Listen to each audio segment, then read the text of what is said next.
Well, I thank everyone for being here, especially the press, so that we can discuss events of the poultry project for St. Max.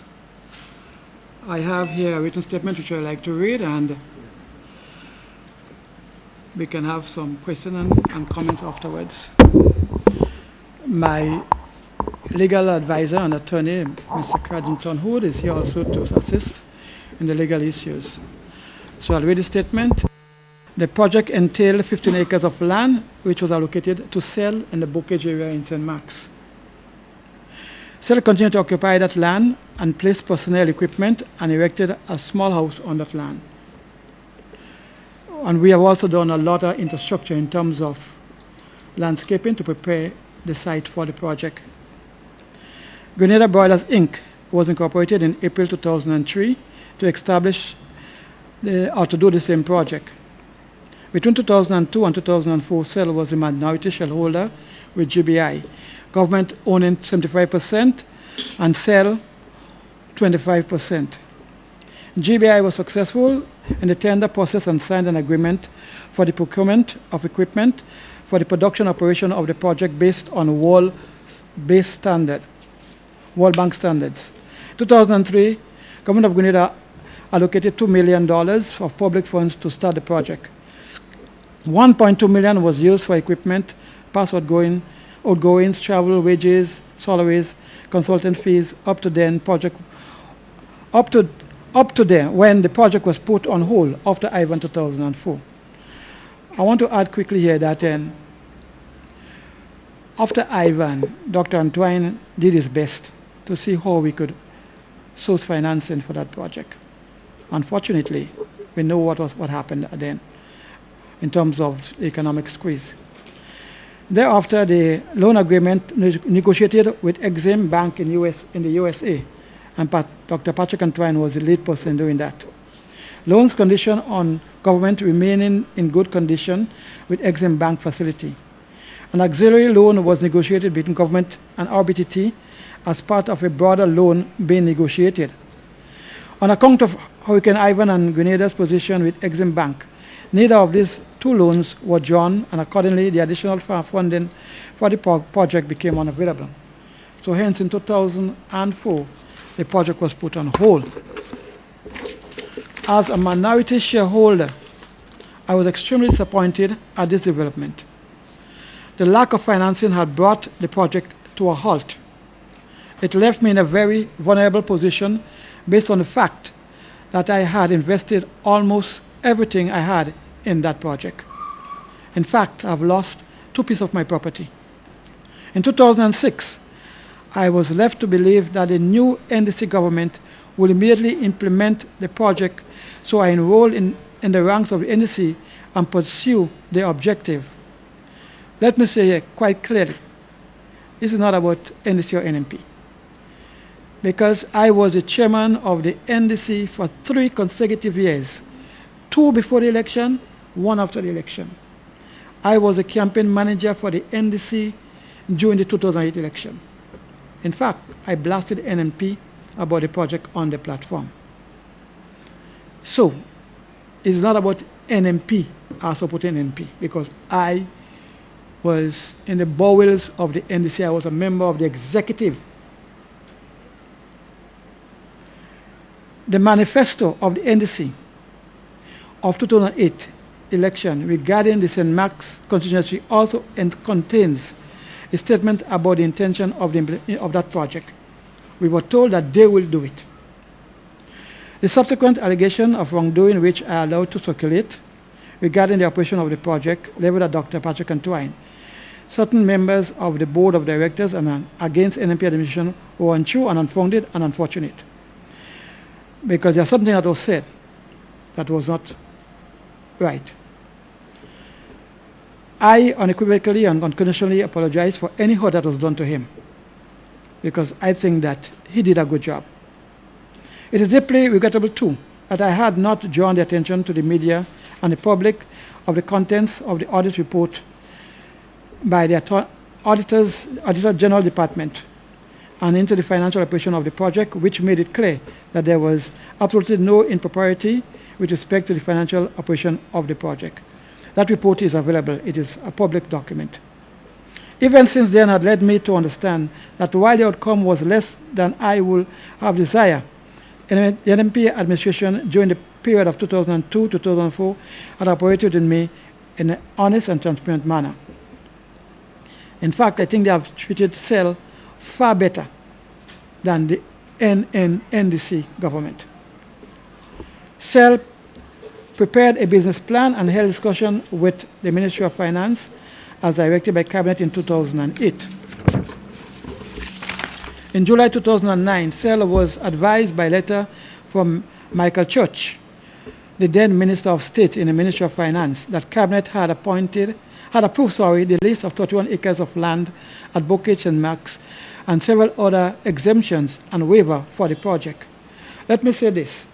In 2001-2002, we had 15 acres that was allocated for the project by the NNP government.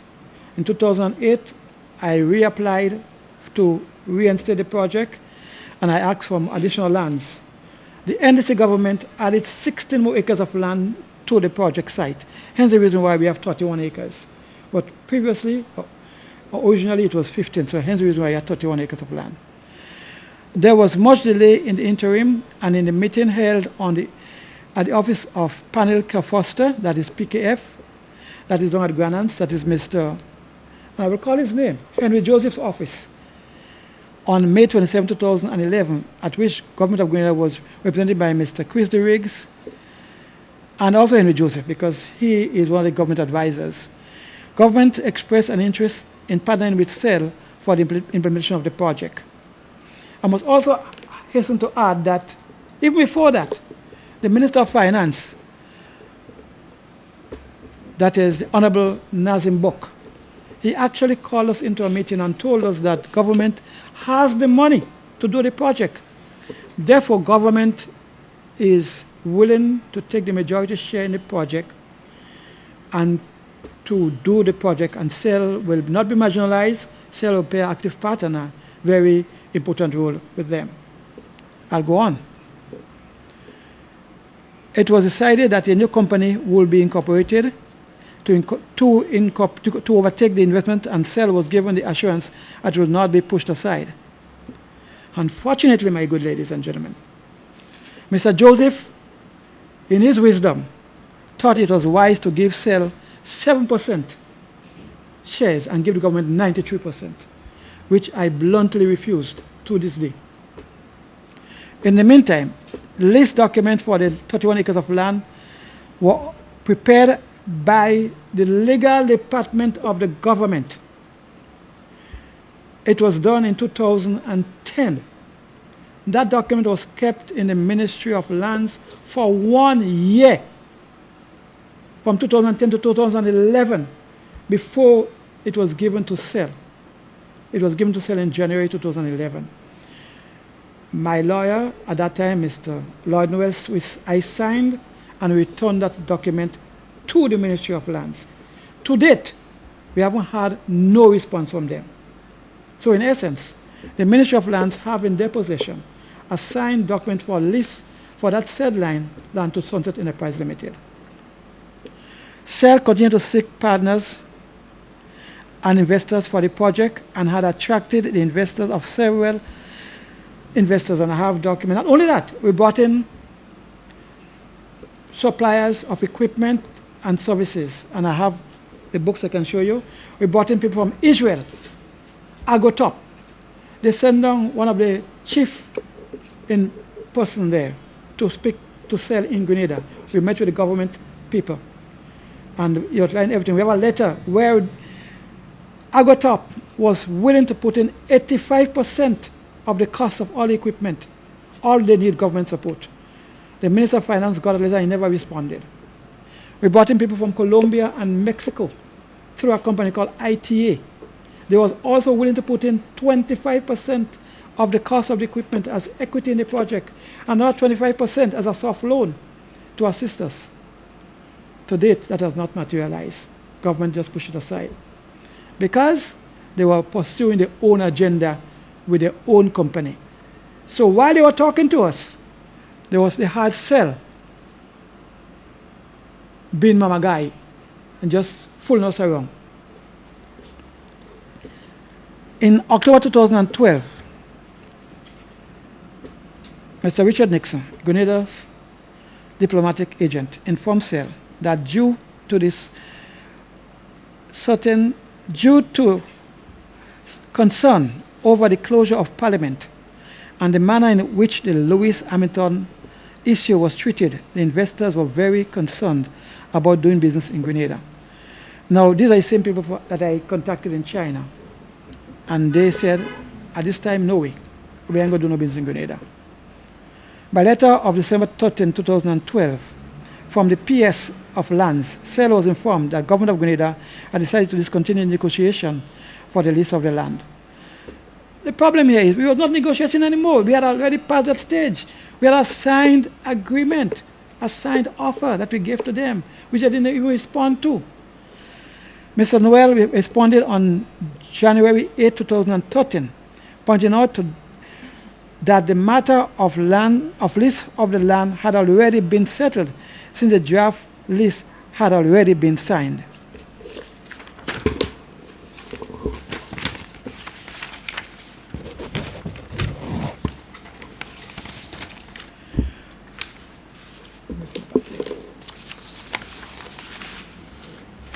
Right. Documents in the company register shows that PFGL is a private company incorporated by Henry Joseph and having two directors, Henry Joseph and Jude Bernard. And let me add here quickly, very important. Henry Joseph, who is now the Ayatollah of that company, a one-man quorum.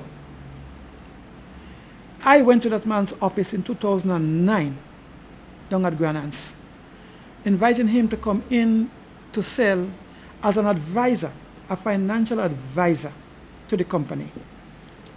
He is now the one in charge. He's now the one in control. I went to Jude Bernard's home and invited him to come and assist me in the marketing area of the company. He's now on the side with Mr. Henry Joseph in that said company. In fact, Henry Joseph got, in 2011, around September, October, $500,000 from the Petrocarib funds. That money was put into a bank, a local bank, Bank of Nova Scotia. And I'm mentioning that because the people who are signatories to that account are Mr. Henry Joseph, Mr. Jude Bernard, and Mr. Fitzroy James. These are the three persons who are signatories to that account. And they could do whatever they want with the money. Now, it's very unfortunate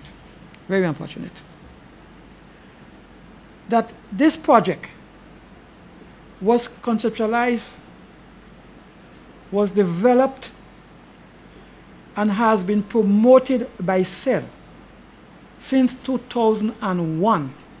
I, your humble servant, Curtis Baptiste, is the person who started this project. Today, on all the political platforms, everybody talking about the poultry project for St. Mark's, but no one is giving any credit to CEL or to me about that project.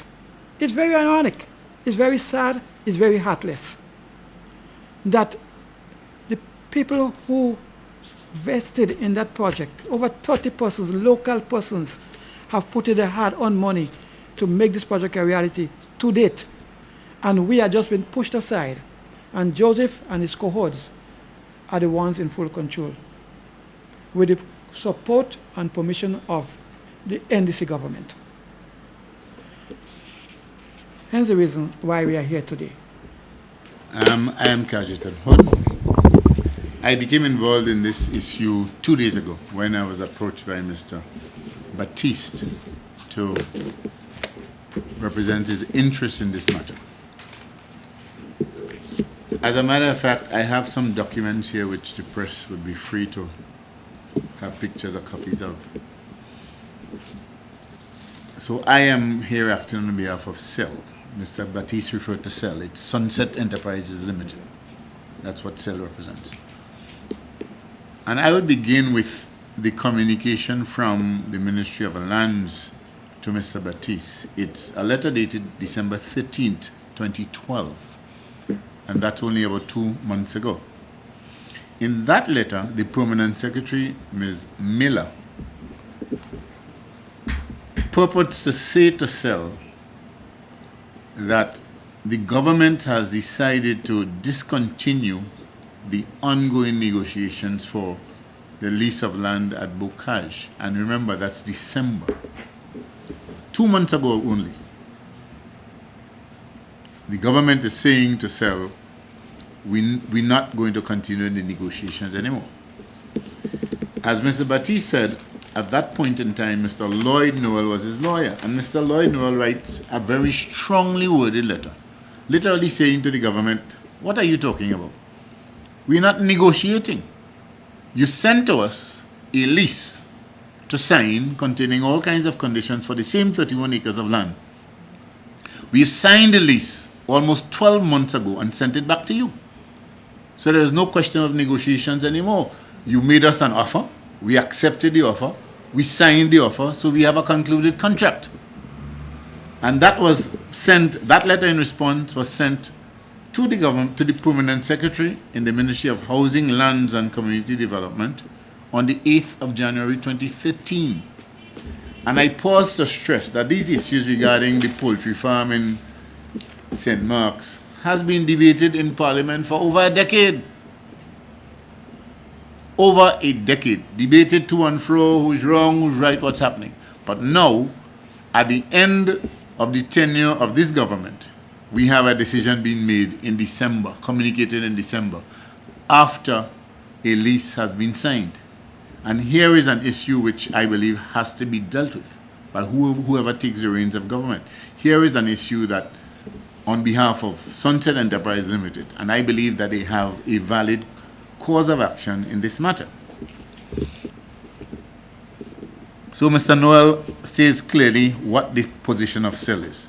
He says they have been occupying the land since 2002, and they've done several things. They've signed the lease, sent it back to you in January 2012, and you have not responded despite many follow-ups. Strange enough, there is a document in the Inland Revenue Department, and I do not know who is the signatory on the document, but that document purports to say that the 31 acres of land are owned by a company called Poultry Farms Grenada Limited. That's what is entered in that document as the name of the owner and the name and address of the person in possession of the land. Cell is saying, we have been in possession of the land since 2002. So there is another issue. We have been there on the land.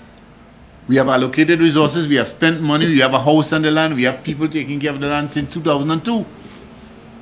How come this document now, and remember, this document is signed on the 27th of December 2012.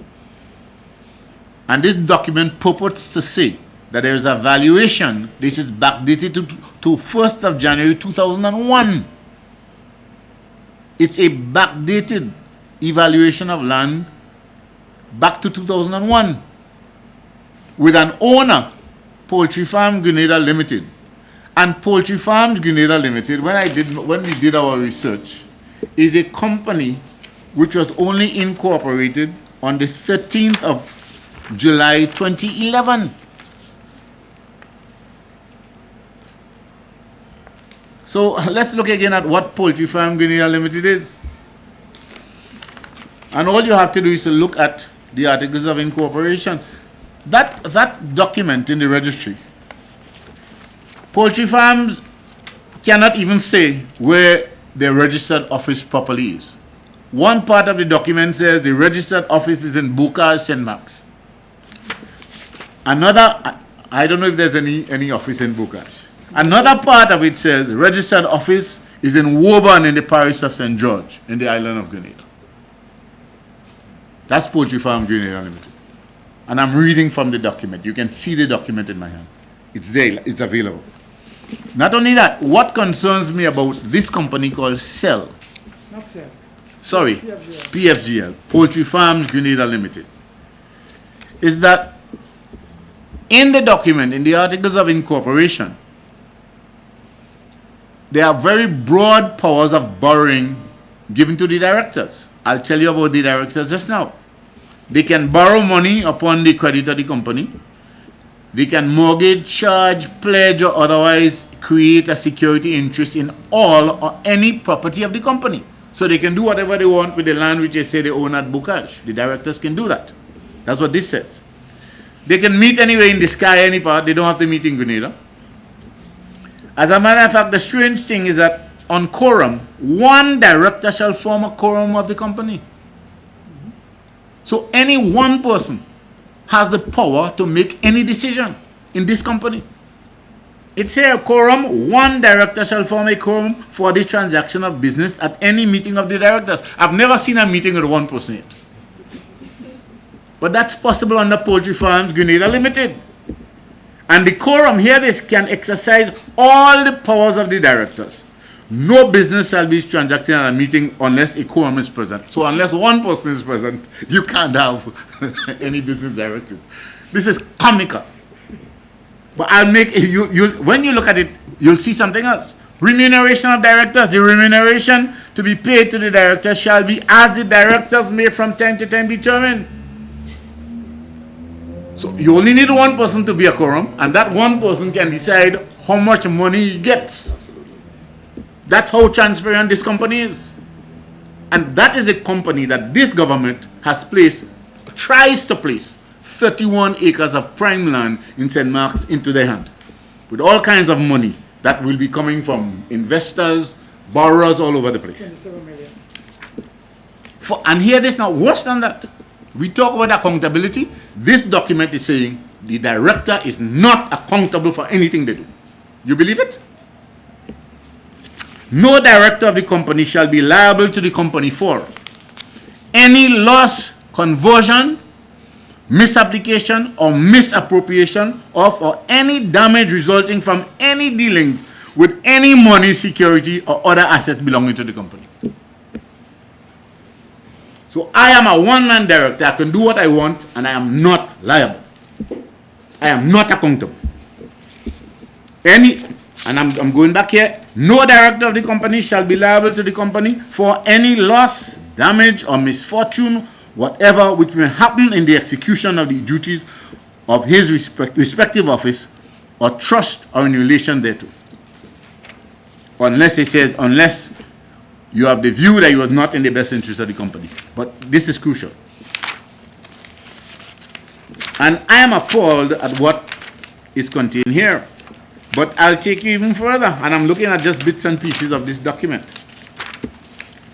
Execution of instruments. Contracts, documents, or instruments in writing requiring the signature of the company may be signed by a single director. All contracts, documents, and instruments in writing so signed shall be binding upon the company without any further authorization or formality. The director shall have the power from time to time by resolution to appoint any officers. The common seal of the company may be affixed. What this tells me is that whether or not there is a seal, whether or not the company has a seal, the signature of any one director binds the company. And that director, crucially, is not liable to the company for any loss.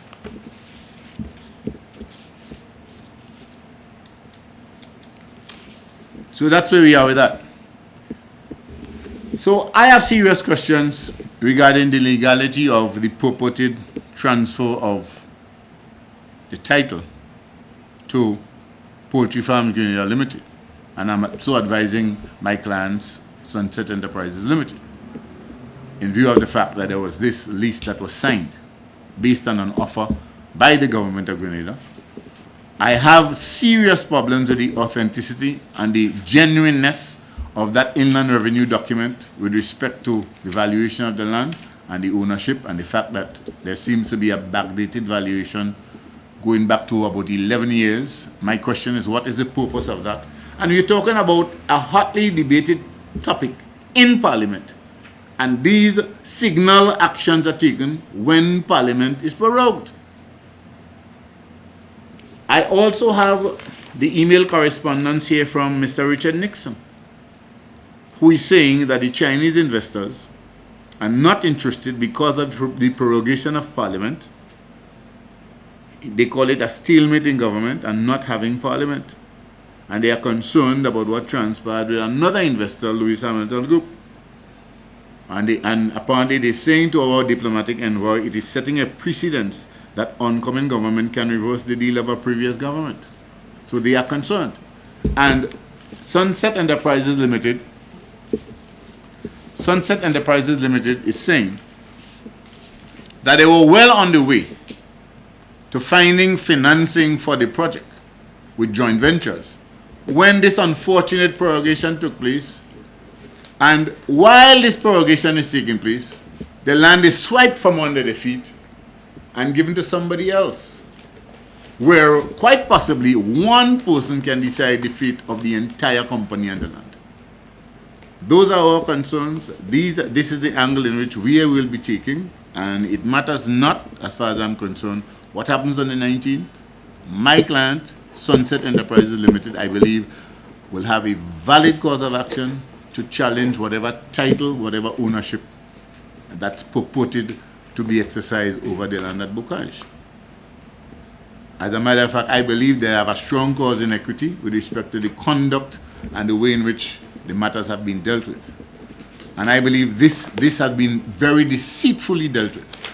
Because there you have, up to October, Mr. Batiste and company are trying to find financing.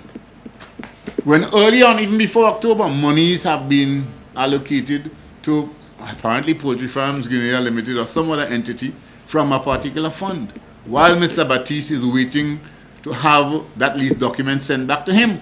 So after that has been done, then on the 13th of December, he's been told by the government, we're not going ahead anymore. We've changed our mind. So there we are with this situation, and that's as far as I wish to go with this one, with what I have to say.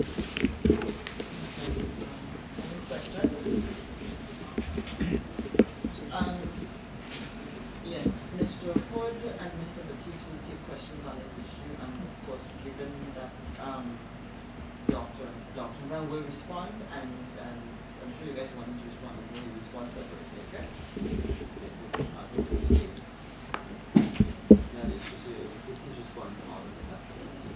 Of course, I must ask Mr. Batiste. Is it true to say that you only voice those concerns now because the government decided to move in a different direction, or because you had plans with respect to what you just said? Not really. I had no plans to come forward before now. I was hoping, against all hope, that common sense and good judgment will have prevailed in terms of the project being implemented. That is my main concern. The project is bring benefit to St. Mark's. I mean, at this point in time, I have exhausted all possible effort to make the NDC government have any heart. And I mean, this is the twilight hour. So when I come now, 3 days before election, saying what I'm saying, which means I'm at my wit's end. I don't know what to do. I do believe so that if I'm hearing correctly, that you were involved in giving out false information about Mr. Antoine, based on what you say, if I'm getting it correctly. You circulate information that you knew was incorrect. I did not say that in my thing. I said that it's unfortunate certain information came out. I also want to say that at that point in time too, during the election campaign, certain information that was there which I wasn't aware of. Subsequently, when I get to understand something that transpired after talking to Dr. Antoine, I realized that he was doing and acting in the best interest of the company and the project. Yeah, that's the reason why I'm asking. Hence the reason why I'm saying. When you get to know Yes. that the information that came out before was incorrect, why didn't you go public with it to say that it was incorrect? But like I said, that was past tense. That was long afterwards, long after the fact. But the project was still pursuing correct. That was during the NDC government, and there was no need to go and talk about it. May I ask, the fact that in the last campaign, NDC both the issue and yourself as part of the campaign against the NNP. I mean, from everything you said here, that seems to be the case. Do you have any regrets that you allowed yourself to be used by the party like that, especially since the promises, I'm assuming they would have promised to take the project seriously and treat you fairly in the project, and they did not do this? How disappointed are you at the way they have treated you, and do you regret now having behaved the way, in a manner, being complicit in blowing situations with the project? Let me say this. It's not a matter of regret or disappointed or what have you. The bottom line is simply this. NMP tried the best to put the project together. Unfortunately, like I said, we had the hurricane, and things didn't work out the way I was hoping it was going to work out. But most importantly, and most interestingly, is that I supported the NDC. NDC came into office. I was interviewed in the cabinet room by a committee that was set up by the government to look into the affairs of NMP and projects. In other words, NDC had all the relevant information in front of them. Therefore, there was in a better position to make a better decision and to move forward with that project. So I am saying, NDC has done far worse with that project than the NMP. That's my answer to your question. How many is it $2 million was advanced? $1.2 million was advanced? No, 2 million was it? And 1.5 was yours. 1.2 was given for consultancy fees, equipment, and so on. Yeah, 1.5. I think 1.2, yeah. The equipment, that money, was there any equipment bought for that project? What happened, at that time, we were trying to source the equipment from the United States of America. And part of the term and condition was that you give a down payment to avoid the price escalating. And that time, in 2002, 2004, the price of steel was going up. We had the oil crisis and what have you. So money was paid as a down payment to hold on the price of that equipment. Unfortunately, we didn't get the rest of money to seal the deal. Non-refundable deposit. Money was spent. Money was spent. Consultancy fees Yeah. for equipment and Yeah. those money was just basically gone on the drain. Well, not necessarily. In any project, anything you are doing, before boots go on the ground, there's a lot of work have to be done. For instance, even now, I have a big problem in Henry Joseph, saying that all that I spent, all that I did on the site is sweat equity. What was the main cause you say for that bring that project to a halt? What was the main When you talk about now or cause now, back then? What was in I think you are alluding to the lack of finance, yeah. continuous flow of finance Mhm. was the main cause of the project. Will you answer the question? Was that the Were there any other factors that impacted on the project not going forward besides work conditions making it difficult to fund it? I think primarily that was the main cause because, like I said, if the finance was there, I think we could have done the project. But When you were interviewed in cabinet after this on the details of the project, was any concern expressed to you by anyone in the government and the cabinet on the details that you had provided regarding the operation and the transactions of everything up to that point? not Was there any not, concern with the information that it appeared to them that there was any problem? not really. No. So did that happen? In fact, there was no cabinet members there. It was a committee that was set up by the government. It wasn't cabinet members. Okay, so but was any concern expressed with the integrity of the information which was given and the integrity of the operations of the company after that? No, because they had what you call a auditor's report in front of them. So that spelled out the operation, especially financial operation of the company. So once the NDC government would have looked into the thing, no concern was expressed to you? No. No concern? No, nobody tell me nothing. Mr. To the- Who would you say signed this document? The document was signed by the PS. Was it by the It PS? depends on which document. There was one letter. The letter from The letter from the government was signed by the PS in the Ministry of Lands, Alison Miller. That's the communication which purported to say that the government was pulling out of the lease agreement. and it was updated to say 2001. No, the other one, that's the Inland Revenue Yes, this one. document, this document which Well, you can make of it what you wish. I'm saying I have some problems with it. There's a date of 2001, and next to it is the owner of the land. I don't know what has happened because. What reason? Is there any why would somebody backdate a document? Well, a legal document. What is happening? This is a document from the Inland Revenue Department. Yeah. It is attempting to put a price to land.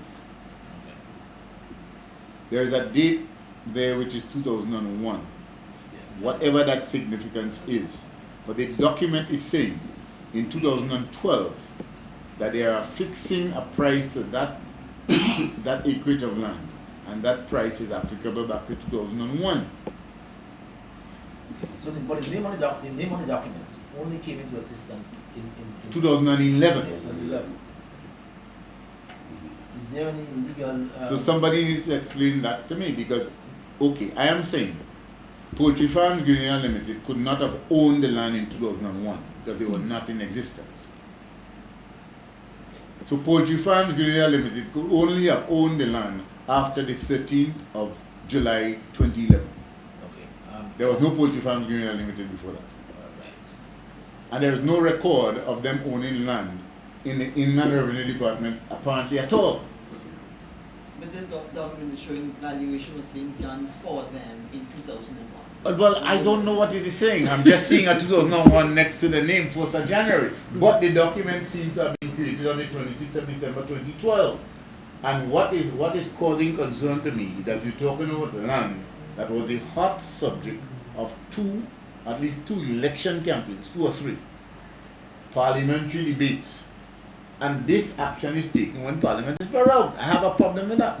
Well, assuming that there is some level of inconsistency, what after you would have done your legal? Yes. Is there any legal recourse that can be taken against the cemeteries? Yeah, I mean, what are the implications? What are the legal implications of what this document That's says? a serious thing. Well, I mean, you see, one has to explain what this 1st January 2001 means in the context of this document, because it says it's a valuation as at 2001. So what this document is saying, as at 2001, just at least, that the value of the land is fixed at a certain level, and they're backdating it from 2012 to 2001. Whether or not that can be done, I'm not sure of that. You see? But what further troubles me is that there is a name they're giving us owner and occupier. Sunset is saying, we have been occupiers since 2002. So something is wrong, because there are 2 different columns, if you look at it there, one for owner and one for occupier. So even if one wants to say that the owner is Poultry Farm Guinea Limited, which I'm challenging legally, because there is an executed lease by my clients based on an offer by the government in terms of ownership. That's the first point. But the second point is that Poultry Farm Guinea Limited's possession of the land is also being challenged by Sunset, because Sunset is saying we have been physically on the land, and we have stuff on the land, and we have put, as he said, sweat equity into the land. So we don't concede that possession point either. But this is in the Inland Revenue Department, with no discussion with Sunset at all. At least I would have expected some discussion with Sunset with respect to this document. If you're going to do a survey, you normally find out who is on the land, what they're doing, whatever the situation is, before you publish this. This is an official document. And this is done knowing that there is an ongoing, listen to this, knowing there was an ongoing debate regarding it, because the letter of 13 December says clearly there have been negotiations going on until that time, according to the government. Sunset is saying, negotiation done. You gave me a document to sign off on me, I signed it. So as far as we are concerned, we have been in possession of the land since 2002. You gave me a document in 2011, sign it on the 26th of January 2012, give it back to you. So it's past negotiation stage. That's what Lloyd Noel is saying to them. So to go ahead and put this thing down and say the land is actually owned by Poultry Farm Guinea Limited is a big quantum.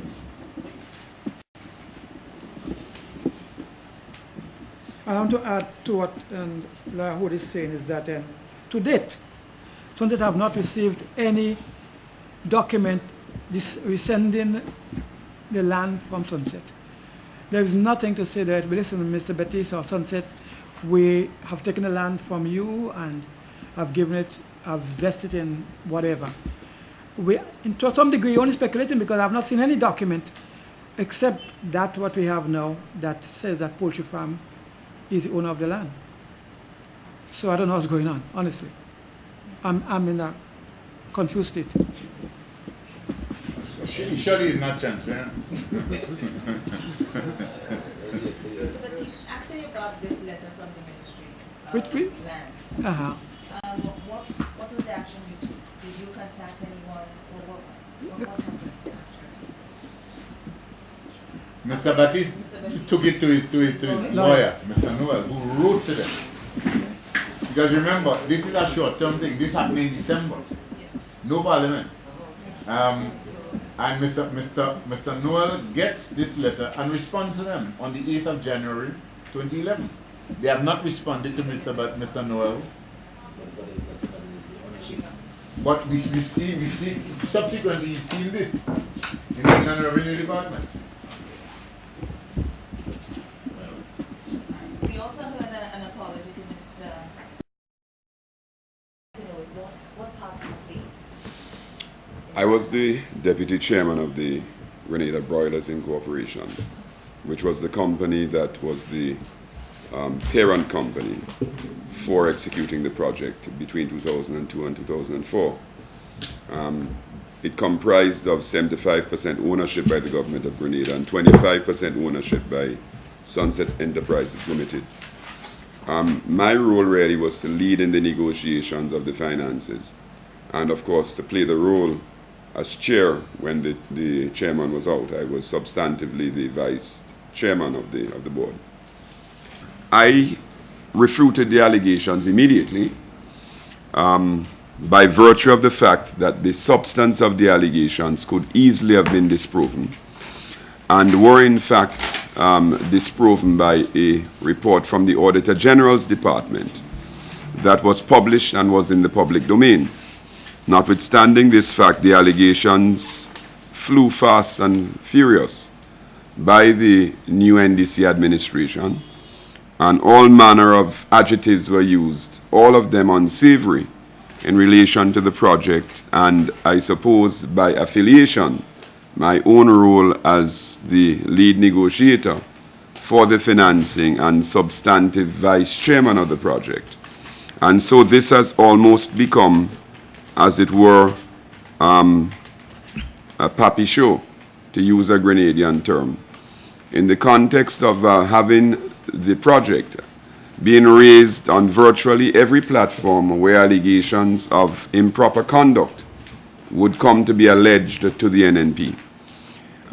So that my reaction at the time was to keep my powder dry, and for all those allegations that were made by the several persons, notwithstanding the Auditor General's report, I continue to hold my old ground on whether I will in fact take action now or in the future against other parties.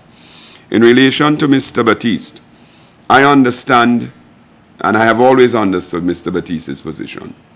When I came into the project as the vice chairman, virtually every other member of the board was against compensating him for bona fide, genuine expenses that he incurred in fact taking the project to the point at which it was at that time.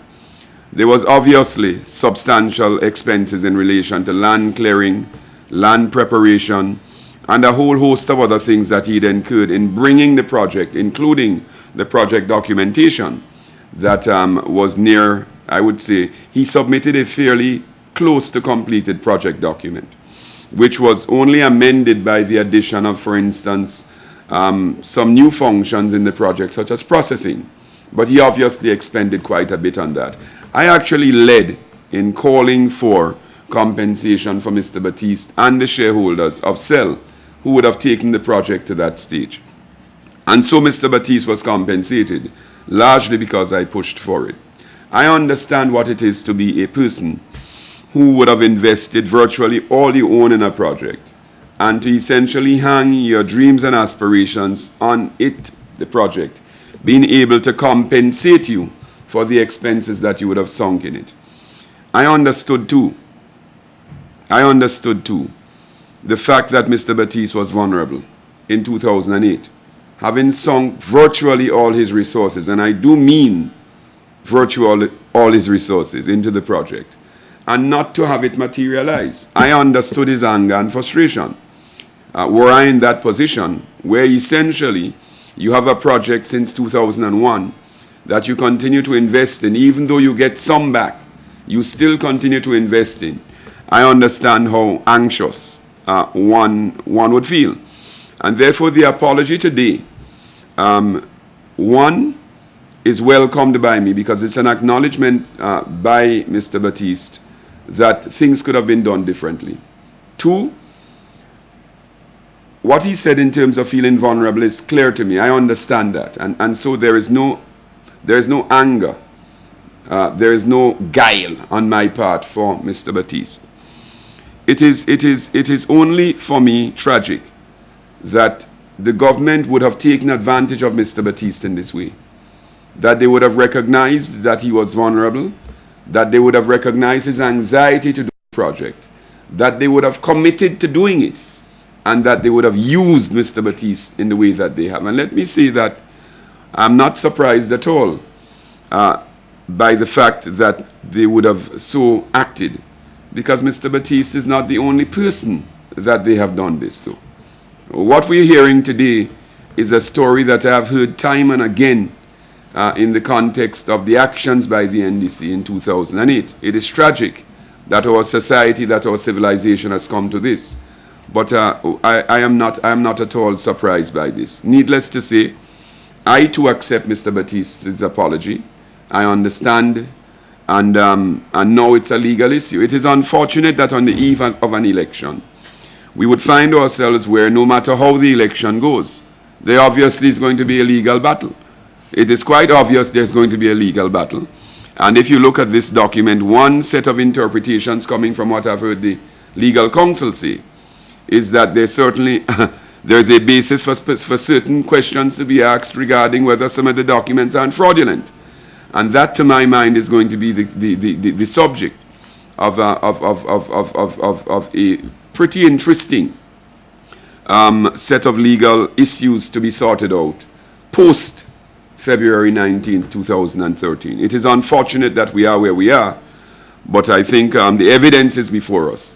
What is also instructive is the words coming from the diplomatic representative to China, where he is basically making the case that the prorogation of Parliament and the behavior by the government has caused him distress in sourcing financing for the project. I think this is instructive. But I think all the reasons are true. I think the first reason is the financing. That's why immediately we couldn't go ahead with the project. I think Mr. Batiste makes that point clear. I think the second reason is that this is in the context of Hurricane Ivan, where the project financing depended in part on government taking a guarantee against funds, which was to be counterpart funding to the funds that the project itself would bring in from Exim Bank. The Exim Bank financing required a guarantee from the government. And so the government had to take a decision. Do I guarantee loans in respect of hurricane rehabilitation and hurricane housing, hurricane shelter, schools, health centers, or do I take the guarantee against the poultry project?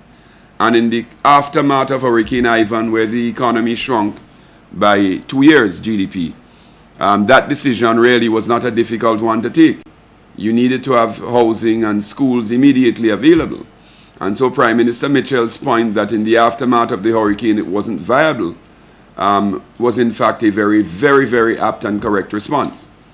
It is also true that I would have said that I would have advised against it, because we were talking at a time when poultry prices were down, and in fact, to my mind, the global situation with regard to proteins and meats would have changed.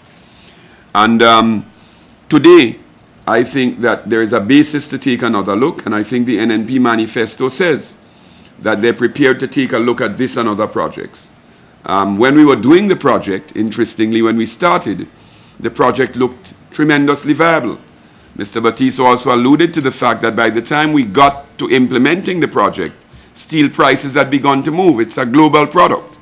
And so you have from time to time to look at the economics around the project to see when it's best to start.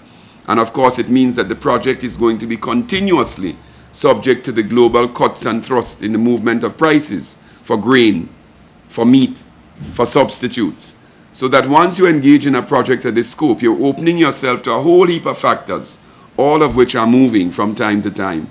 And in some instances, some of them move all at the same time. And I think that is what we're seeing in the context of the project. All I can tell you is that for St. Vincent, where I have worked with the government there in looking at the viability of a poultry project, it looked fairly good for St. Vincent and the Grenadines. They have a number of factors that are similar, but a few that are different to Grenada. There is a good basis to believe, though, that the government of Grenada, the NDC, would have done that homework. And they obviously took the decision to do the project, as we're seeing from the documentation. So I think in terms of my perception is not as important as their perception that the project would have been viable enough to execute. And of course, that is what has led to this fiasco.